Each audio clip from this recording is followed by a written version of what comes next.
start, can we just get a sense of, people have traveled a long ways to be in this room today. And I just want to acknowledge you, if you would be willing, please, if you traveled more than 200 miles to get here today, would you mind standing if you can, or holding your hand up? More than 200 miles. Okay,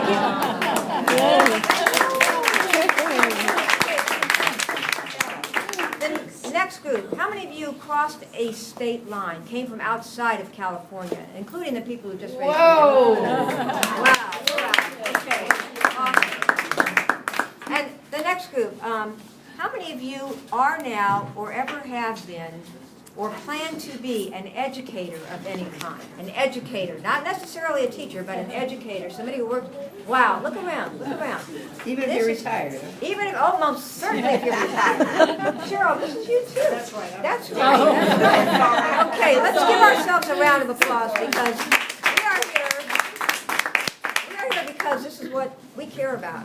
We care about learning together how to be effective, not teachers, as they said this morning, but educators, people who are building communities in which we are all learning together how to take on the world in which we are, our children are being placed now, and we ourselves are trying to find our ways. My name is Kipp Dawson. I have the honor of being a middle school teacher in Pittsburgh Public Schools, and I also had the honor of being at the last conference of the Free Minds, Free People Conference 2 years ago in Chicago, where I was on a panel called Social Justice Unionism with two of the people who are in this room with us right now.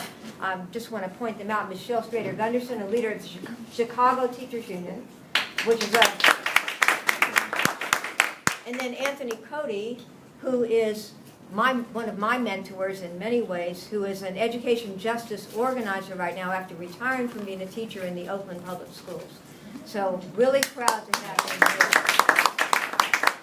At that conference I had a dream, and that was, or soon after that, there were three people in my life who had been mentors to me in many ways who did not know each other very well at that time, all of whom were involved in social justice work in the area of restorative justice.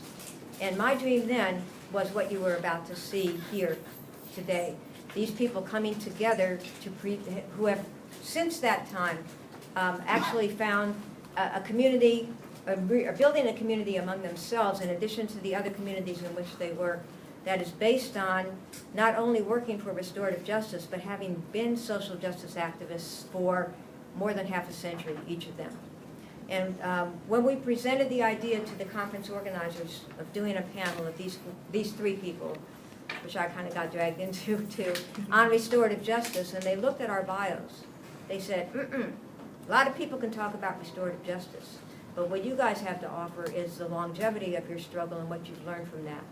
So what you're going to hear today are presentations from the decades in which these people have been teachers, or in the case of one of our speakers, an activist working with people who she is helping to teach as a minister for a long period of time. And I want to give you a little background on myself, and then we'll get to them, because that's what we're doing.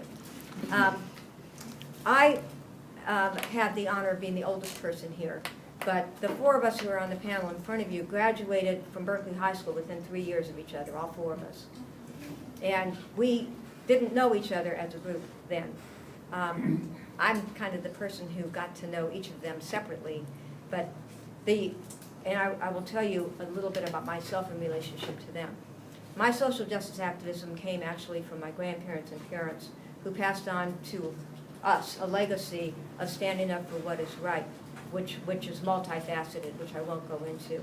But my first conscious political activity myself came in the 1950s.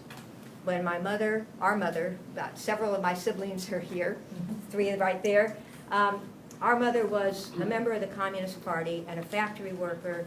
We were living in the projects that used to be called Cordonesis Village, and she was being hounded by the FBI because she was a unionist who stood up not only for working people, but for black people, and for justice on the workplace, and way ahead of her time, for equal pay for women. And for those reasons, she was hounded by the FBI because this was the McCarthy period. So my first instance of learning about social justice was standing up no matter what kind of persecution could happen. And the persecution I most remember from the 1950s was when Ethel and Julius Rosenberg were executed in 1953, and to me, that could have been our mom. It could have been our mom. So, and yet, my little mom, who was about my height, would stand up to the the FBI agents that came to our doors and pretty much tell them where to go. And not only did she do that, but so did her neighbors and coworkers who respected her when they were come to by FBI agents to try and get them to talk about our mom. They would not do it, and they would come and tell her instead what was going on. But then the 50s blended into the 60s, and that's when that one came into my life. This one, who was known back then as Tracy Sims, who's in Tamon Moncourt, she and I, and her cousin, Cherie, who was Cheryl Collier back then, the three of us went to junior high school together, Burbank, for those of you who are old enough to remember its existence, and then Berkeley High School. And not only did we go to school together, but we were agitators together because we were enlivened by and emboldened by the civil rights movement that had hit big in the South at that time, and by the sit-ins that were going on in Tennessee and North Carolina, those great students who sat in to be served coffee in Crest and Woolworth stores, and who we would look at them on our little tiny black and white screen TVs and say, you know what, if they can do it, we can. And so she and I and our friend Brenda Malvo, who was with us, although we haven't been able to find her for decades, but she's here too. The three of us started a group at Berkeley High School that her mom had us call the Anti-Anti Club. That turned into, remember that, turned into Students for Equality, that first took on the segregated sororities and fraternities seating in the Berkeley High School quad, and then turned into an organizer for the picketing that was going on at Berkeley, Woolworths, in solidarity with students all over the country who were doing the same thing, picketing in solidarity with those who were being arrested for trying to get served a cup of coffee in the South. And from there, we went on to San Francisco, where she, who's going to speak to you, became, at 18, the head of the Ad Hoc Committee to End Discrimination in Hiring, which organized the picketing and sit-ins that landed us all in jail a whole bunch of times, and that got jobs for the first time, signed contracts, jobs for black people in establishments that would not hire them until then, including the hotels and the car dealerships in California. And that's where I got what I still have, really. In addition to my mom's determination to make the world a better place, I knew that it was going to happen. Because anyone, and how many of you had a chance to be a part of the civil rights movement? Okay, and wouldn't you say, and I'd have to say, that once you were in that movement and you saw people coming together to stand together for justice and to put themselves out of their own little personal space into the space of a community coming together to make things different, you couldn't leave that. It became a part of my blood, and that's why I'm a teacher today. That's the 60s. Very briefly, on to the 70s. The 70s for me was Vietnam and the anti-war movement, which also was victorious and a wonderful place to be.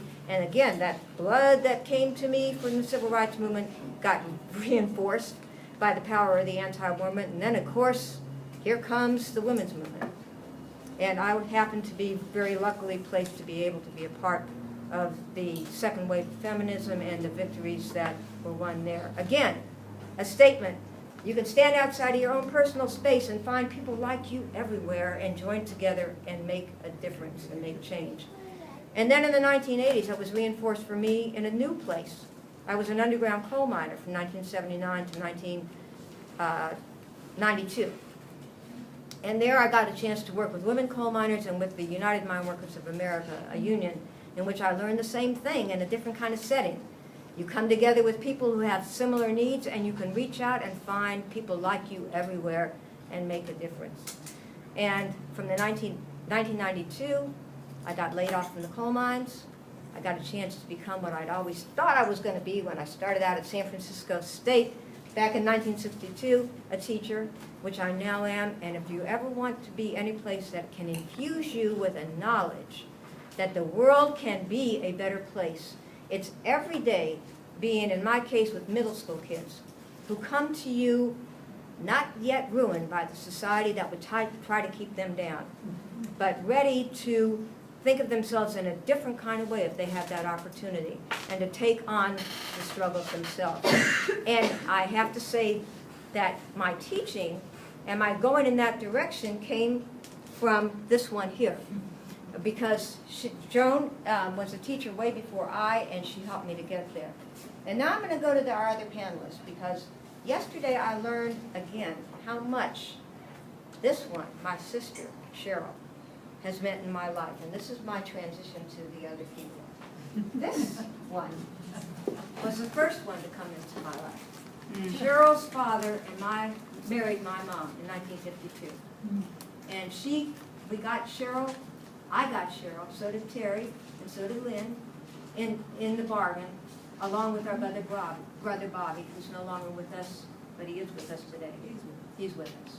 And Cheryl and I, growing up at the same time, practically the same age, 2 years doesn't make a difference, a year and a half doesn't make a difference when you get to be a little past 15, or even before that. We grew up in two parallel ways. She's black and white. Her life has been, our lives are parallel. She has lived a life that has been directly impacted by the scourge and the sickness of our society, the racism that has ruined things for many people and that we are taking on now. And I've learned so much from this woman, from the things that she has gone through and the things that she has taught so many people, and you'll hear a little bit from her today, about what our future is. Our future, all of us together, not just those of us in this room, but people who care about humanity, has got to be one in which this scourge that was imposed on us at the beginning of slavery coming to this country in order to keep us from one another is now being tackled by a whole new generation of amazing people. How many of you have heard of Bree Newsom? Bree Newsom, the young woman who took the Confederate flag down. Yes. She represents, for me, a continuation of everything that was beautiful in the life that I have been lucky enough to live. So, without further ado, we move now to our next speaker, which is you, right? Okay, so thank you very much for coming together with us today. It's a joy to be here with you.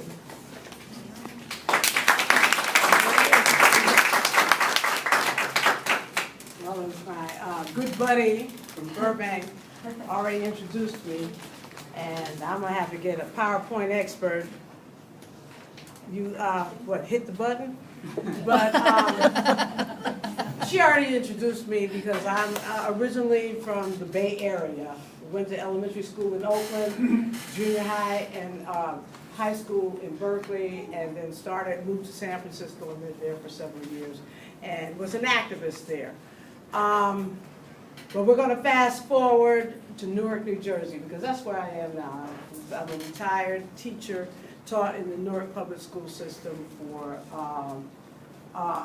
23 years. Prior to that, I was a music teacher for a couple of years, but the main reason I decided to retire is because of what was happening in education at the time and the total disrespect for teachers. Let me see. Okay. Yes, I'm sorry. Oh. Jim is our technical person. This is amazing. Okay. But while she's bringing it up, while she's bringing it up, Newark, New Jersey. It's about 250,000 people. It's really predominantly minority. 60% about 60% are black, and there's about 30% Hispanic, and then 10% other. Newark has, of course, high unemployment. We now have a decimated education system thanks to the superintendent that, thank God, retired. Not retired. she exited though. Yes. High crime rate, you know, violence.